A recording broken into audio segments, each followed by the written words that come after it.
Bismillah, Assalamu alaikum. In today's video, we will be discussing the first in a series of arguments for the preservation of the Quran. This argument will be from Stylometry.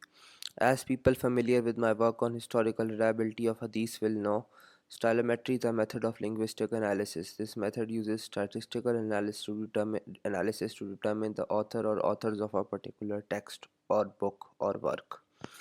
Before we get started on the video, if you have benefited from my work and are interested in getting more of my premium content, you can do so and you can help me continue my work by either buying my books or making a donation to my GoFundMe page. The sample chapter of my books are in the video description. The links to buy my books and my GoFundMe page are in the pinned comment. I'm also starting a Patreon account. I'll talk about more about it at the end of this video. In this video, we will discuss the result of stylometric analysis done on the Quran by multiple scholars, and we will also be responding to some common Orientalist contentions to the use of stylometry when it comes to arguing for the preservation of the Quran. I will not be giving specific references in the video. The reason for this is that I have already given numerous references for this fact in detail in my video reviewing my debate on Hadith Reliability and Stylometry. That video will be linked in the video description. It has numerous references showing stylometric studies which state that the Quran has one author. Here is a relevant fact. Numerous independent studies have shown, based on stylometry, that the Quran is the work of one author, or the words of the Quran are of one person or being. Here is why this proves Quran preservation. If the Quran was a mishmash of numerous sources made up by numerous people like Orientalists claim, then it would not have one author. If the Quran was heavily tampered after being revealed to Prophet Muhammad ﷺ, then it would not have one author. The only way the Quran can have one author is if it is preserved. This is the logic of the argument, and it's simple and clear cut. By the way, we can also prove through stylometry that Prophet Muhammad ﷺ is not the author of the Quran, but I will cover that in a future video, inshallah. Now, there are numerous, the logic of the argument is pretty simple, and there are numerous studies which show the Quran as one author. So the argument is pretty clear cut. There are some important contentions to this argument from Orientalists, which I will get into now. There have been two responses to this argument from Orientalists, which I will now analyze. I cannot reference these responses because they are unpublished and were only conducted at a conference. But people researching these topics know about these Orientalist claims and their arguments, and I'm not making something new up here. These are popular Orientalist responses, and I cannot reference this not because of being lazy, but because of the fact that these responses or these arguments, these studies were never published. I've tried to find them, but I can't. So that's the reason I'm not giving them here, but I'm not saying something controversial here. Let's now get into the responses. The first response is from an Orientalist named Haytham Sidki. A stylometric study was done by Haytham Sidki, which showed that stylometry will show one author for the Quran, even if some parts of the Quran, some paragraphs or some things were added to the Quran. Even in these cases, the Haytham Sidki study showed that the stylometry will show one author. So the argument from them is, I think it's pretty clear cut. They are arguing that even if minor tampering and alterations to the Quran are made, stylometry will show one author. Therefore, stylometry cannot talk about Quran preservation. The stylometric study done by Haytham Sidki was not published anywhere, so we cannot know if there are problems with it or not. But for this video, we will just assume that there are no problems with Sidki's study. Even still, his argument is pretty much garbage. Here's the problem with this argument, and it is extremely important to understand. All this argument shows is that stylometry cannot prove that every single word of the Quran is preserved.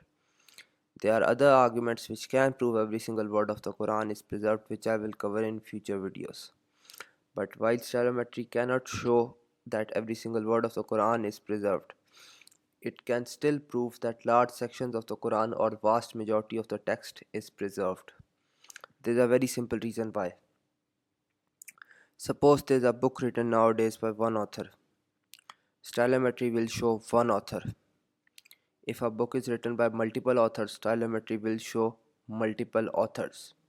Even if we add some paragraphs, some small paragraphs to the book here and there, stylometry can still reliably tell us the number of the authors of the book because it is based on probability and overall similarities of the text. It can still give reliable results like regarding the overall authorship of large portions or vast majority of the text, despite the fact that some random paragraphs are inserted into the book here and there. The reason is that most or almost all of the book is still the work of the original author. So stylometry, while stylometry cannot prove that every single word of the Quran is preserved or not, it can still tell us whether large portions of the Quran or vast majority of the Quran has one author or not. It clearly shows that Quran has one author, even if we cannot prove that there have been no minor alterations or tampering. There are other independent arguments which can prove there have been no alterations or tampering, but they will be covered in a future video inshallah, or future multiple future videos. For just to refute this argument, stylometry can show that vast majority or large portions of the text are preserved and from one author. So it can prove Quran preservation to a great extent. Other arguments can show that even Quran is preserved word for word. We will get into that in future videos. So this deals with the first contention. There is a second contention from Orientalists. There is another stylometric study that was done by Haitham Sidki on Sephatic inscriptions. Sephatic is an ancient archaic form of Arabic language. This study showed inaccurate results. Therefore, the argument from Orientalists is that stylometry cannot be used to argue about the authorship of the Quran because it is unreliable. I refute this contention in great detail in my book on Hadith Reliability, but I'll give just a brief refutation here. Stylometry is a method that works vast majority of time, but not always. History, and this is true, it does work vast majority of the time, and I don't think anyone will challenge this fact. History is based entirely on probability. If a method say works say 80 or 90% of the time, then it is highly reliable type of historical evidence. So even if there are studies that show that stylometry does not always work, it does not support the Orientalist argument. Here's the bigger problem with this Orientalist argument. We have numerous stylometric studies done on both classical and modern Arabic text, and these show clearly and conclusively that stylometry is a reliable method of authorship detection and discrimination. I gave about 10 references of, I think about 9 or 10 references of such studies in the debate review video. So this claim is really extremely difficult to challenge or refute. Here is the problem for Orientalists. They have one study showing that supporting their position that stylometry is unreliable in an different language. I have numerous studies showing that stylometry is reliable, and I have those studies in the language of the Quran, Arabic.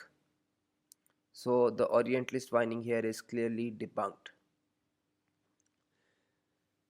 This is my first video on Quran preservation. I have primarily worked on Hadith and I have a book on historical reliability of Sunni Hadith along with books on other topics. The sample chapters for all of them are in the video description.